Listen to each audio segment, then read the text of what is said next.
Ladies and gentlemen, boys and girls, welcome to day 3 of USC. I'm sleep deprived. My co-commentator is dead. It's a tough day. It's gonna be a tough day, but here we are! Here we are! The ultimate speedrunning champions! Day 3, Spyro Championship Day. We have so much going on Stop today. banging the table. They're Sorry. Oh!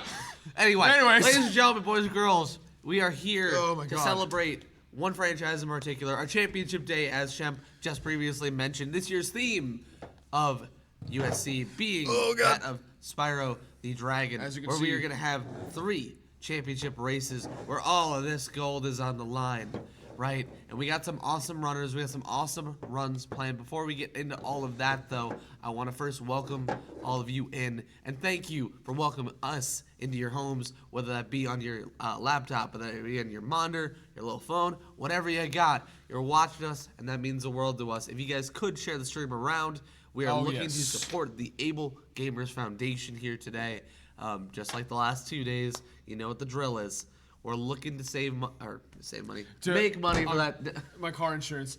Car insurance. even if you know some people who don't even know Spyro or aren't huge fans of Spyro, spread it around. This is going to be a huge event. We're going to have a lot of things going on. We're going to raise a lot of money today. We are already over halfway through, and we still have 2 more milestones to get through. So we'll go through everything else here in a little bit, but we should get to our first run of the day. So starting it off is going to be our good friend, Texansys, with Spyro 1 Vortex. So let's head on over. Yep.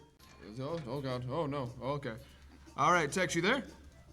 Yeah. Good morning. Fantastic. All right. So, can you explain to the people what Vortex entails while you get set up? So Vortex is a category that is a little bit different from your traditional NE%, but is still very similar to Spyro 2 and Spyro 3 NE%, in the sense that it is a trick-heavy category. Spyro 1 has some requirements that don't allow us to pass straight through to all the other homeworlds, so we input a little cheat code that the devs left in for us, and then see how fast we can get through every homeworld leaving through the Vortex. Mm-hmm. Alrighty, okay. So, whenever you're ready, time starts on movement, right? No, it starts on no, it starts on loading. Well, it starts on fade technically, but we'll just start from new game and just minus 22.6 off whatever it is at the end. Yeah, true. Okay. All right. Counting in. Yep. 3, 2, 1, go. Alrighty, we are off with the first run of the day. Yes, and Vortex, you know, it feels very appropriate for an event like USC, be it that this was actually all originally spoken about within a server called Race to the Vortex. Yes, it is kind of nice to see this all come right back together. Yep. And honestly, I could have personally picked a better runner to showcase it. She won't tell you herself, but Tex, absolutely, yes. absolutely one of my favorite runners to watch over the years. Unironically, like, you know, when you watch somebody from day one to get to like a higher level in a speed game, it is one of the most rewarding things as a viewer, in my opinion. And Tex literally ages like fine wine in this category and has literally only been getting better. I was gonna make a joke, you know, just kind of like just stuff we usually do, but like, you know, I have to fully agree with Dylan. Like seeing Tex run, seeing Tex's like growth and everything, it's insane. She's such an amazing runner. Yep. But we should be funny. So Tex, I hate you. Tex, and never talk to me again. Your Stone Hill was kind of mid. Yeah, honestly, you could have done better. Right? Like legitimately. Yeah, honestly, I did miss a couple of skitters there. So like, I mean, that's like 0.1 second off it. You know. You should just reset. Like honestly, this is. Yeah, honestly, like it's such a short category. Like any mistake, like that bonk there, like that's crazy. I think that right there. No, that was intentional. Like that was actually for the final boss. You wanted to do some RNG minute for Nasty Nork. Yeah. I mean, to be fair, at this point, it is all minute for the later balloonist that we have to get through. But yeah, true. See, yeah. It's actually for Tuca. Anything after that, it's reset yeah. worthy immediately. Yep. We'll try that again. A little bit of beefage on the Toasty Wall Glide. Don't say beefage. That's all right. Generally speaking, there is a little thing with this trick where setting your line can be a bit frustrating. All you really need is the right line to start. Once you have that, you can really get off to the races. Also, nice roll bounce recovery there, Tex. And insta-loaded and Toasty. Beautiful. Oh, yeah, insta-load. Good lord. Yep. People that are familiar with any percent or 120 probably know that wall glide pretty well, but I don't think for any percent they actually go into Toasty. Nope. No, not at all. Uh-oh. So we're coming up to our first big Choke point. launch. First Yeah. choke point. Let's go. Hey, there it is. You mean your first There it is. big Okay. W? Yeah, your first big W. Look at that. So it's huge. I will say, the way that Tex just did that, I find dog to be so much easier from flying, and like lining it up after like you just did Tex. I literally you've seen me. It actually be there is for only minutes. recently I've been able to get good at that. So Hmm. I'm actually lucky I was able to pull that off. I thought I was gonna have to run through Toasty. Dude. It's USC No, luck. you're not me. You would never run through Toasty. Yeah. Definitely would do that. Toasty is like the huge reset point for most Vortex runs. They usually don't get out of the first home world. I missed that Yeah. flutter there, but that's okay. I think I'll go to Magic first, which is the nice freedom that you have with being able to input the cheat code and select any level that you want. Is you can just decide your route order. Yep. One thing I just do want to make mention of is the intention of the category, right? Tex The intention of the mentioned it a bit at category, top yeah. was the it's to get We're to getting every through single as return fast home as we portal. can, and we're also taking the opportunity to display things that other categories don't really get to display from the Spyro 1 engine. That being proxies, wall glides, Damage boosts. boosts off of enemies, that sort of thing. A lot of it isn't really useful for any percent or 120%, but for this category, we get to actually like really showcase all of those sort of jank little things that this game has. Yeah, and trust me, this game, for as robust as some people like to claim it is an absolute broken mess. Once you know how to do things with it. Shouts to Notch controllers coming out soon. Yeah. Anyway, Alpine Ridge. Listen, she's not here right now. Oh, I thought you were going for Fish Ladder. yeah, no, sorry, that was a bit of a beef on my part. No, it's all good. I know you're not a fish ladderer. I just figured you would bust it out. Yeah, just I feel because- like there's two distinct categories for things that people tend to excel at when it comes to this category. Wall glides is one of them, and then proxies are the other ones. And proxies being just ejecting yourself or bouncing off of someone's hitbox. Also, I can feel you like get a- I'm. Can you get a quick explanation on what fish ladder is? Because I don't think a lot of people in, in the audience know. So what that fish ladder is a wall glide technique that uses the wall behind us at the very start of the level. It's very precise, and there is definitely a way that you can get quite a fast setup out of it. But I'm not very good at wall glides. I prefer the proxies. I prefer the frame perfect inputs, that sort of thing. Yep. Generally speaking, my movement has always been sloppier. That makes it unique. Makes it more fun. Does make it more fun. Although you do see some very interesting mess ups occasionally. It'd be like that sometimes. Oh my god. Now, We're starting off pretty easy with magic crafters as well. I just want to point out, like, this is pretty tame as far as Vortex gets. These are very easy homeworlds. And that just means that it's going to ramp up in difficulty as we keep going. yep. I also like the call to do Magic Crafters first for the interest of like Tuco and everything.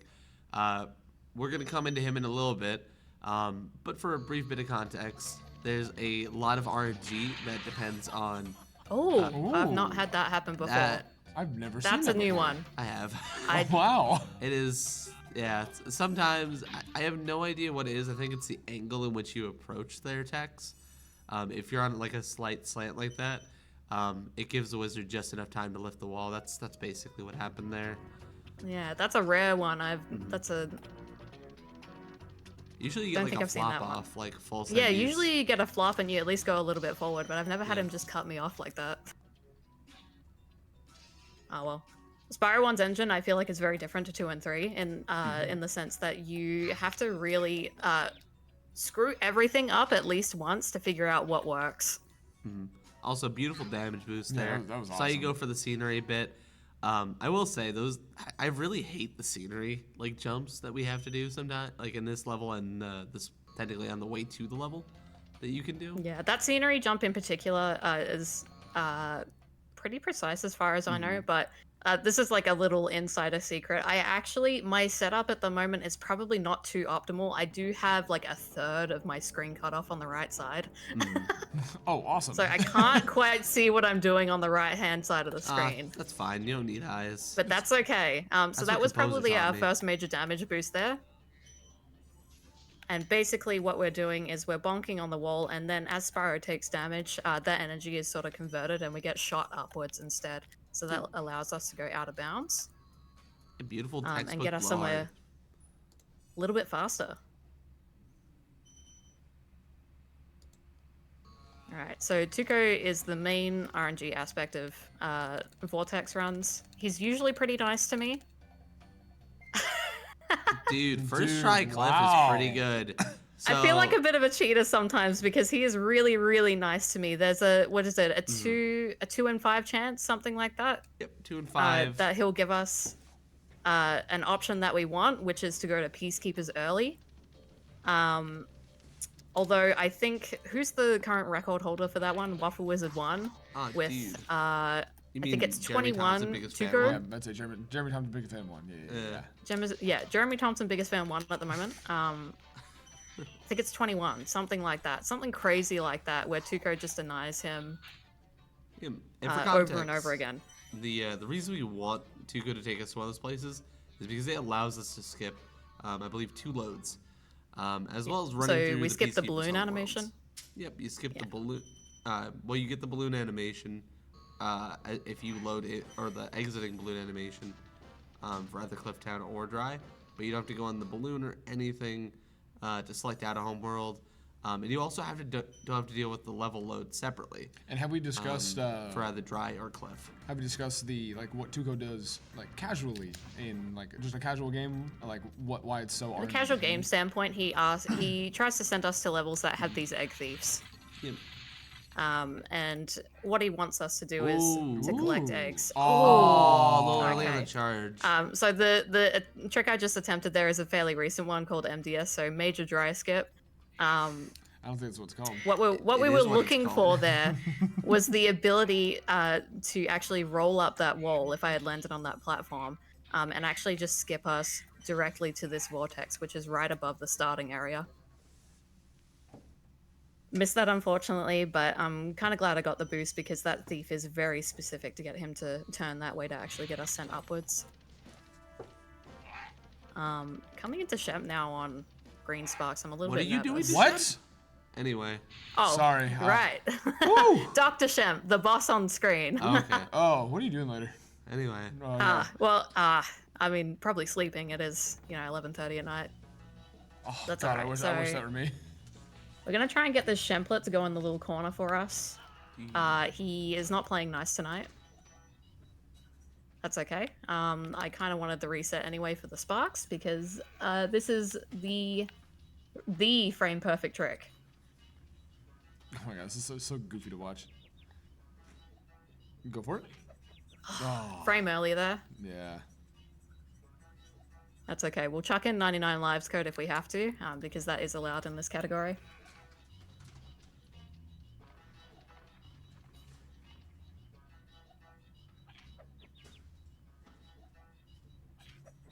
Frame early again.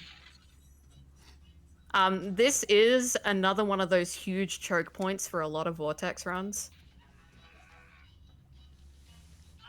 Oh.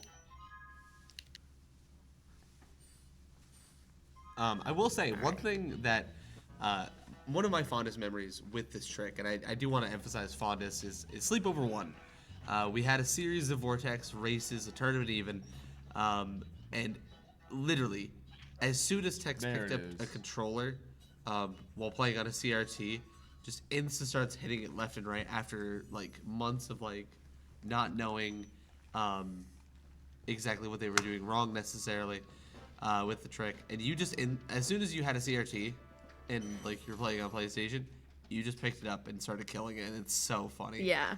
How instant that with was. Vortex, there is a huge divide between emulator and console. Console just has the benefit of having more, or rather less, input lag. Yes. And where that really matters is when it comes to frame perfect tricks. Usually there is a setup that you can sort of follow that sort of helps you hit the trick, but with Shemp, it is incredibly hard on emulator. And back when I was an emulator, and I really, that's where I basically stagnated when it came to Vortex. I just couldn't get it down. All right, so we're going to, I think, Beast. Let's try Beast. Dude, love Beast. Dude, love Beast, dude. Beast. Tex, how do you feel about Margaret? No, oh my God, the first run. Come on. I just have to know. No, Tex likes Margaret. Guys. I don't know anything about Margaret, but I do know about Biscuit. Ah, dude, I love Biscuit. We should make a donation incentive or a milestone to get you to never talk about Margaret again. That'd be great. Stop! Anyway, He assaulted me. so Terrace Village. You guys okay? You holding it together? No. No. There's a myriad of different strats you can do here technically in Terrace. However, the one we most elect for is the one Tex is running in for now. Beautiful lineup, beautiful setup. A little early on the too square early. class. So, Oh, dude, should I showboat a little? Should I die? you could, but I kind of wish you got the dragon first. Up to you though. That is true. We'll see how this goes. Oh, all right. Well, It's nah. time to die. Oh my God. It was meant to be. That was It ominous. was meant to be. We want a second try. It was meant to be. We always know we get it on the second try. That's how it works. Yep. So what Tex is going to be trying to do here, I'll actually just let it speak for itself again. And by trying, I mean succeeding, because watch this. Just. Oh, just low. short. So But that's the general idea of how that trick is supposed to work, but you're supposed to go over the wall. Another frame perfect trick. There's Yes, a lot of yes. these in this category. yeah. Unfortunately. Oops. Oh! And there's a Early couple on the of- jump to go to the All terrace right. boost. The timing. Wow. Yeah, you hate that's- to see it. We want to go for third try. Yeah, third try. Let's go. We Third want to try. go for we third want try. another. Third try's the We charm. want another. We're hungry. We need another one. So, and I will say this, Biscuit is one of, if not maybe the most precise single input in Vortex. I don't think on There it and is. there it is. Nice. Beautiful height. Listen, need more Biscuit. That. Sorry, okay, I thought that was good. Biscuit Anyway. is definitely my preferred trick in Terrace just because, I mean, it's like, what, like 15 seconds faster, something like that. I think it's Then 12. 12, it depends. It depends If, on if, how if you you do get it. if you're good with moving and can get a fast area boost, it's around 12-ish. Yeah. For my prior, timings for Terry boost and things like that, it was definitely always like so much faster to get Biscuit. So It's still a big time. Misty too. Bog, pretty easy level here, no frame perfect anything, just going across the goop, Yes. getting to the vortex. They placed it really nice there for us. It is kind of funny to know that like isn't Misty Bog like one of the harder levels in 80%, and now it's like just one of It the is, easier levels? yeah, it is. I think probably one of the hardest levels in Every other category. pretty much any Yeah. category that has to go in there. Whether it's 80 dragons, 120, or any percent, it's actually just an agonizing level. Yeah. Beastmakers as a whole is just a very rough homeworld for most categories. Alright, so Terrace. So Task tops? No task tops. No. no task tops. Just because I'm not too practiced on the inputs, but we do get another nice Beautiful. little easy skip. Yep. Now, I know that looked pretty easy. Text makes a lot of this look pretty easy. Yeah. Even something as simple as that can take a good while to get down, which is what makes Vortex. There's Oh, go ahead. there's a little bit of tech that is pretty essential to every bit of movement in Spyro 1, which is charge gliding. And I don't know if anyone's been able to pick up on that, but it's a really quick square than X input that I do after I jump that lets my glide come out a bit faster. Yep. And those inputs, like, they're literally your bread and butter, I would say, in Spyro 1. I used to not be able to do it. I used to think that you didn't have to do it, but it is pretty essential to getting a lot of tricks to work. Tried bowling there, so I was trying to get a boost on that guy. Let's see how And swap swap. goes. Not so swap. great. Yeah, a It lot of is these tricks not are swap so. They like, just- haven't been nice to me in practice, Yeah. but that is sort of like what happens with Beastmakers. It is just a bit of a gauntlet of really hard tricks, sandwiched in between Misty Bog and Treetops. Yep. Metalhead itself as well just has so many backups and strats to actually get yourself to the vortex. I think there's at a count at least 5 or 6. Good lord. And I just did 3 of them, or attempted like 3 of them. Banana Boy, bowling, wall glide, damage boost. Two-ball strat. Two-ball Yeah. strat. If you're a trick hunter, usually you start at Beastmakers, it seems like. Yep. However, now we're gonna be Alright. dreaming, California dreaming even. Yeah, we're gonna be dreaming. Probably, again, another one of the really tough levels. Really long levels too. If there's some levels that could actually use some tricks to be found, it's definitely these ones, but it's so difficult. I don't know about for one of the all last them. homeworlds, it definitely makes sense. Yeah. I think in particular, like the biggest outlier is Jock, right?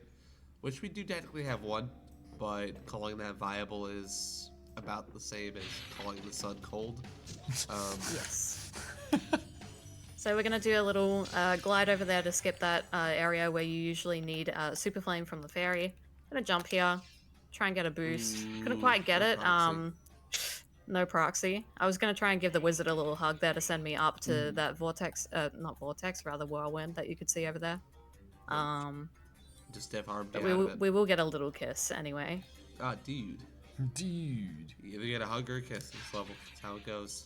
It's the way of the road, brother. So that loses about 16 seconds usually if you miss that proxy there. So this level can be quite rough if you're on a pace. And now we're just gonna do a little supercharged trick. Yep. From a pure visual sense, this has always been one of my favorite Ooh. tricks. Oh, that's tough. That's not good. It's so it's such a. It's all good. You got this. That trick is so tight. It's alright, we'll try it again. It's very like always close to the edge whenever you're doing the supercharged jump. I always miss it whenever I go for that. Alright, that should make it. Hey, you got this. Just. Oh! Dude, that see? bonk is actually yeah, unlucky. That That oh my bonk? God. You were a little bit. That might have been on me, but Spyro 1 does actually allow you to charge onto edges, but yeah, they don't always work. Jeez.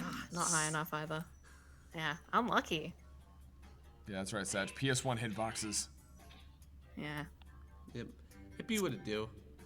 I guess 25 was a pretty good estimate. I'm gonna be honest. I think. Is it dying on this level in particular loses minutes. Yeah. This is actually probably the most punishing level in Vortex. Like, don't get me wrong, missing any trick is detrimental, but like this is a trick where you miss like the supercharge at the end, you bonk or whatever. It just loses upwards of like That shouldn't have worked. minimum like 40 plus seconds. Oh my goodness. Oh my goodness. That wow. is- Okay, so there's a cute little thing in this game too, with the supercharge. I'm not sure why it happens, but they're called auto jumps. Oh my.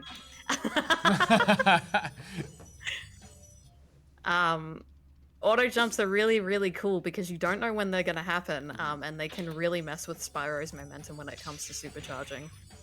They really can.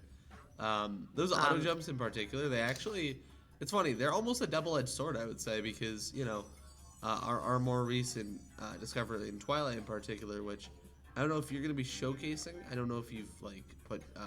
Listen, it depends on how it goes. I could at this point, if you're happy with that. I'm good with whatever you want to do. I could just go all out on a trick showcase at this point if you really wanted to, because this is awful.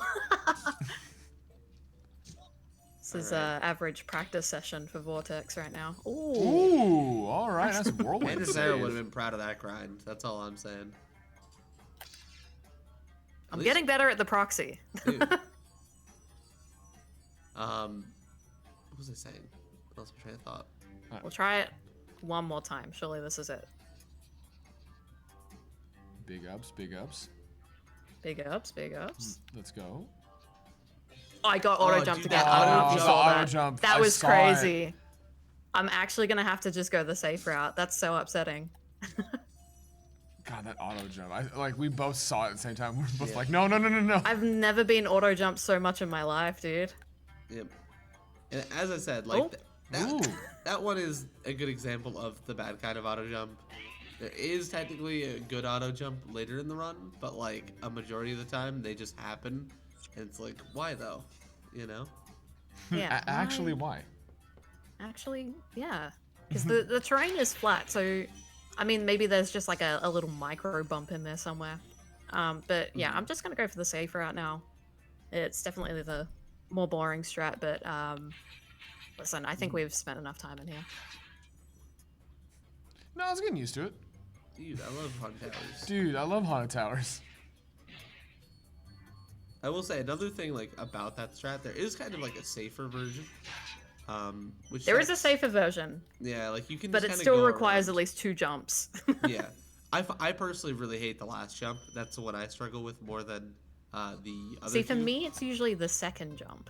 Okay. Now, optimal death abuse there because it sends us straight back to the start of the level so we can actually access Dark Passage a bit faster. Yep. Spyro went to go see Barker down there. Oh my god. Came back up. He's going into a dark passage now. Oh no, my voice is leaving. Oh no. Because you keep screaming about Now, I Margaret. will be trying a quick shot passage boost in quick succession. Sorry, if I can. If not, I will try the fabled Hot Dog McTwist. We'll see what happens. Hot Dog McTwist is my favorite strat in this game. I love Oh. I love marathons like these where you just say the most heinous things. It's not heinous. It's Hot No, Dog no, no, McTwist. no. You just say you just start saying things, and everyone accepts that it's normal. But normal people like just don't understand what these tricks are. So in the audio, you're just like, dude, they're going for the hot dog McTwist over there. Dude, that's insane. So Hot Dog McTwist is you line up here, you wait for these dogs to pop up. You're gonna hop into their zone, and you get like a.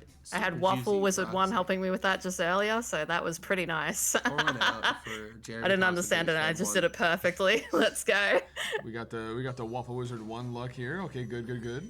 You know what I find Yeah. really Quick hop over here. interesting about Jeremy Thompson, Biggest Fan 1? Oh my god. Just in terms of context, he was not at the Jeremy Thompson showcase yesterday. That is true. He was not. He was asleep. Wow. I believe he said That's he was fairly selfish of messaged him. at 3 a.m.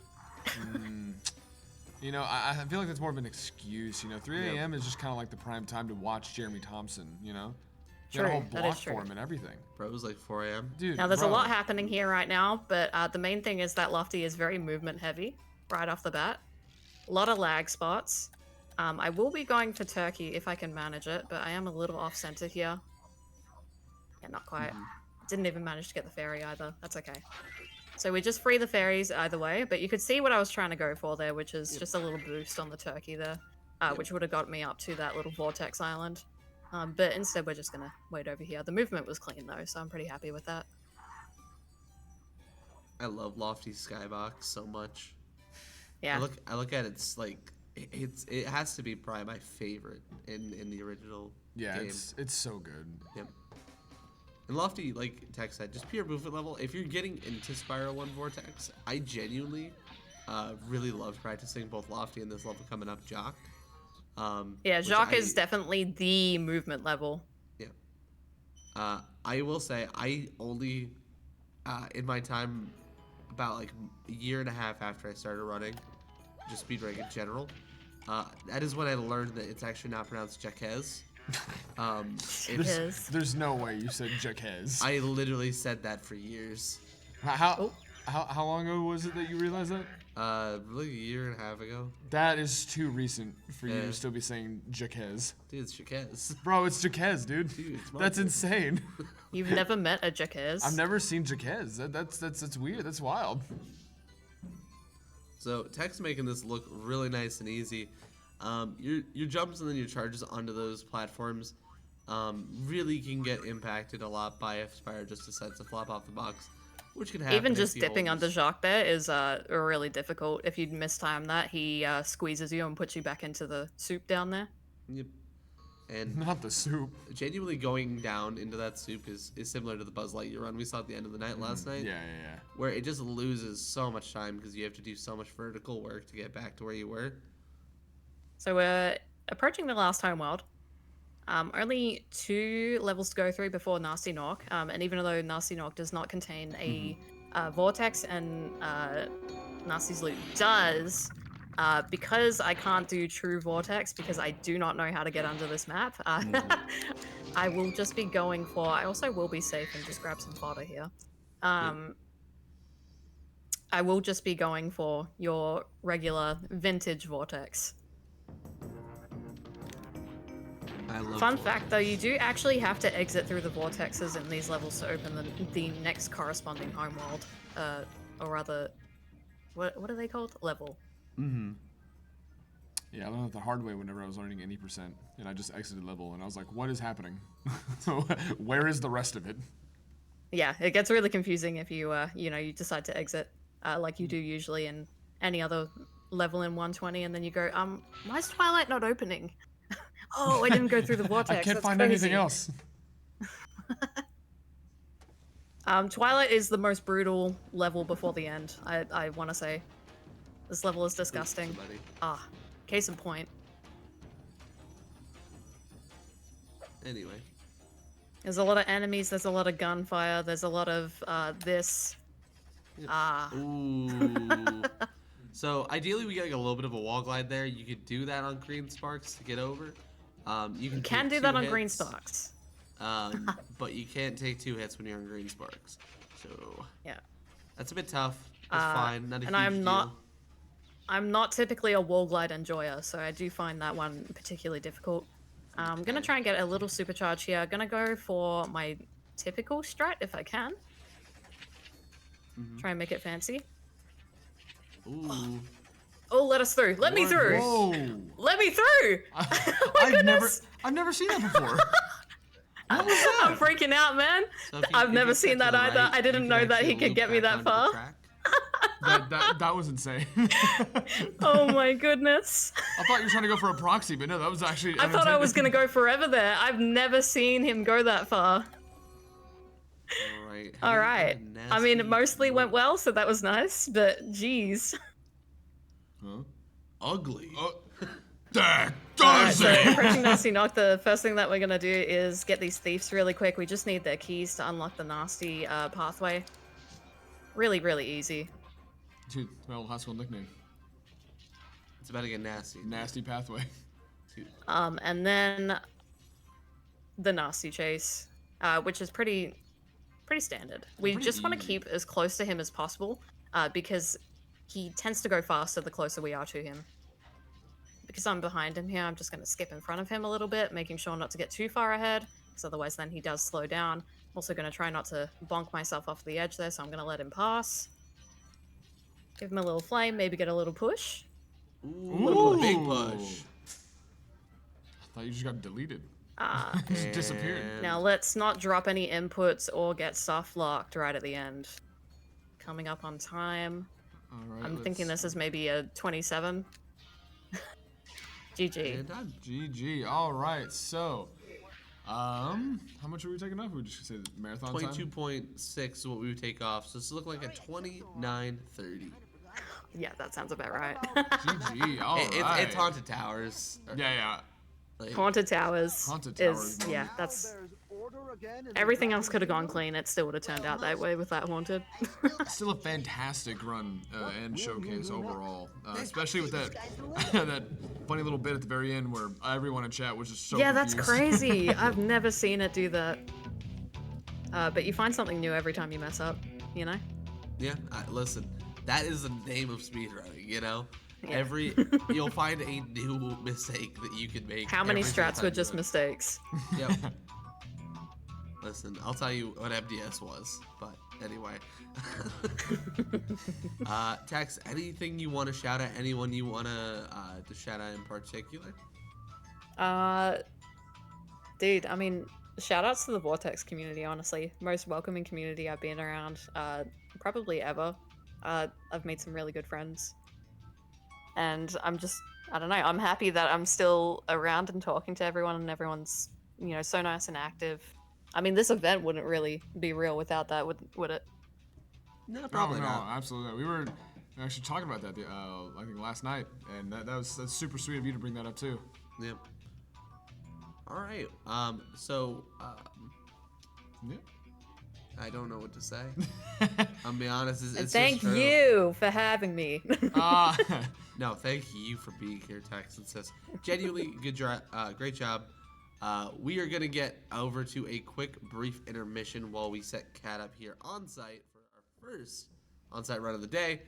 As we transition over there, I ask that you take a moment real quick because we haven't mentioned it yet, but we are here on behalf of the Able Gamers Foundation, which is a charity looking to support gaming being available for anyone and everyone.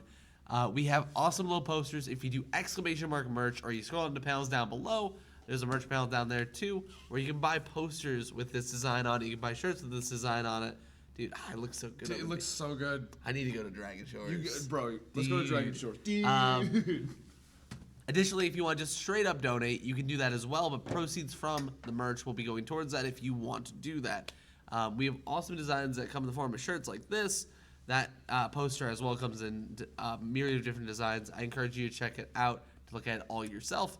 And again, we are looking to support the Able Gamers Foundation today, folks. So if you want to do that, be sure to check out the appropriate links. Exclamation mark merch, exclamation mark donate. We're going to head to a brief intermission, and we'll catch you in a minute with 120.